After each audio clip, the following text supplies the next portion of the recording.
11টি বছর অতিক্রান্ত। Lions model স্কুলের সবুজ চত্বরে সে আজ দ্বাদশী। রং বেরঙের শামিয়ানার নিচে ঘাসের গালিচায় অক্ষরের মায়া বিছিয়ে সাঙ্গ হল ঝাড়গ্রাম বইমেলা 2026।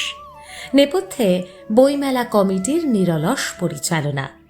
চেয়ে দেখলে চোখে পড়ে সারিবদ্ধ স্পন্দন।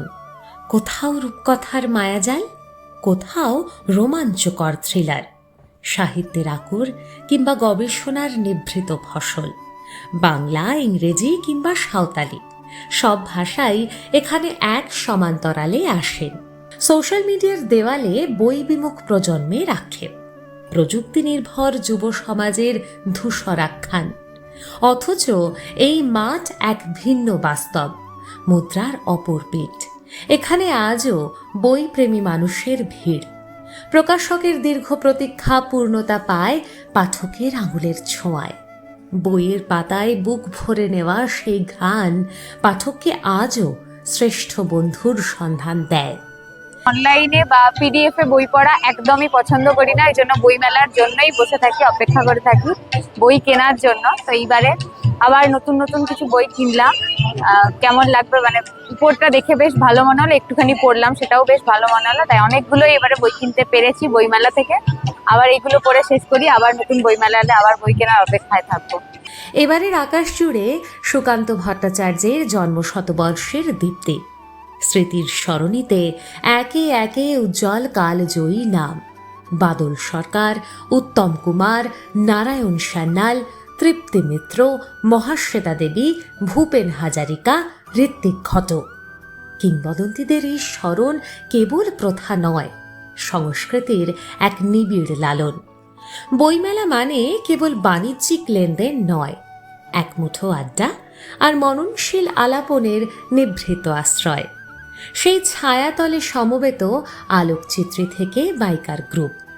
প্রতিদিন ক্ষুদে শিল্পীদের রং তুলিতেই আঁকা হয়েছে আগামীর ক্যানভাস। শহরের নানান অঙ্কন প্রতিষ্ঠানের শিক্ষার্থীদের ভাবনায় ফুটে উঠেছে প্রাণের ছবি। মেলা ঘুরে দেখার পর সযত্নে রাখা একটি মন্তব্য, সেরা মন্তব্যকারীর স্বীকৃতি কিংবা সর্বোচ্চ বই কেনার সম্মান, সবটুকু মিলিয়েই এক পূর্ণাঙ্গ আয়োজন। আজকে যে ফরম্যাটে আমরা দেখছি বইমেলা, ভবিষ্যৎ কি ফরম্যাটে হবে আমরাও এখনো জানি না।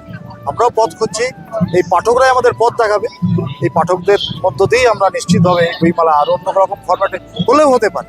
হ্যাঁ, তো এইরকম আমরা একটা স্বপ্ন নিয়ে চলছি। মোট কথা, আমার বৌদ্ধিক চর্চার ক্ষেত্রে পাঠ এবং তাকে চর্চা নিয়মিতকরণ করা, তাহলেই একটা সৃজনশীল মানুষ সমাজে একটা তার কি বলে স্বাক্ষর রাখতে পারবে, সমাজে তার প্রয়োজনীয় তার ফেরত দিতে পারবে, সমাজের কাজে লাগতে পারবে, মানে একটা মন তৈরি করতে, আর সংস্কৃতি তৈরি করতে। আমরা সেটাকেই নাম দিয়েছি বই সংস্কৃতি। সেই বই সংস্কৃতিতে সবাইকে পাশে পেতে চাই। শব্দের অরণ্যে এ এক পাক্ষিক যাপন, অরণ্য শহরের ধুলোয় মিশে থাকা ইতিহাসের উত্তরাধিকার। শৈবাল সবুজ মাঠের প্রান্তরে অভিজ্ঞতার বিনিময়, লিটল ম্যাগাজিনের অদম্য জেদ আর মলাটের বৈচিত্র্য, সবই এখানে এক অনুভবের জলছবি। বিকেলের ম্লান আলোয় চাদর মুড়ি দেওয়া আড্ডার মেজাজ, কিংবা স্টলে স্টলে পছন্দের খোঁজে এক নিঃশব্দ লড়াই। এ মেলা আমাদের আত্মার আত্মীয়তা। প্রত্যেক পাঠক প্রতিটা স্টলে ঘুরছে, আর প্রত্যেকটা স্টলে ঘুরে এমন জায়গা পেয়েছে, তারা বই ঘেঁটে সমস্ত কিছু দেখছে, তারা বইয়ের কন্টেন্ট সম্বন্ধে জানছে, আর উপরন্তু বই পারচেজও করছে।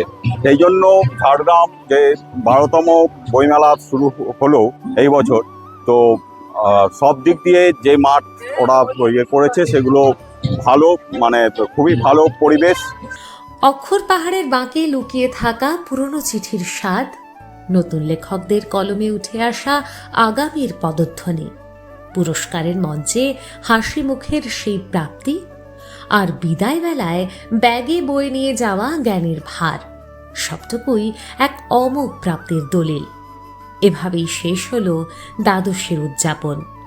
অরণ্য শহরের বুকে এখন জমা থাক গভীর প্রতীক্ষা, আগামী বছরের সেই কাঙ্ক্ষিত ত্রয়োদশীর।